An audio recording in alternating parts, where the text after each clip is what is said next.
First night namin dito sa Osaka, guys. Mag-room tour muna tayo. Sobrang affordable lang nang nakuha namin to.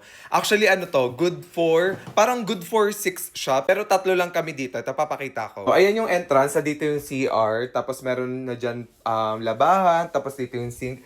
Then, eto yung kama. Di ba parang good for 2 na siya? Eto, pwede pang dalawa dito. Eto, pwedeng dalawa. So, 3 kami, kaya tigi-isa. Grabe, sobrang luwag. And ang maganda pa dito sa nakuha naming Airbnb, ayan, tapat lang kami mismo ng 7-Eleven. So, pag nagutom kami, pwede kaming pumunta dyan. And ang laki nito, pero hindi na kami lalabas kasi medyo malamig.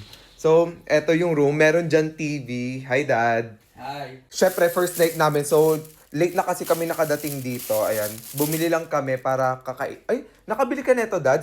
Ikaw, say... No. Okay. Okay. Ayan, no. So, eto, titikman natin. Pero tikman ko na to yung last time na pumunta ako. So, ayan, sobrang affordable neto. So, ang pangalan neto, kung hanapin nyo siya sa Airbnb, sa may banda, sa Osaka to, Arcadia EF, parang ganun. Ito naman yung restroom. Yung restroom, sakto na siya, pang, isang tao. Pero kasi 5 days lang kami dito, tapos magta-transfer, lilipat na kami sa Tokyo. Isang price nito, 15,000 for 5 days na, tapos 3 kami. So, pumapatak siya na 1K per night lang sa amin. And sa ganitong kalaki, talagang sulit na siya for me kasi na-try namin before. 3 balik ko na dito. Ito yung pinakamalaking Airbnb na napagstayan namin.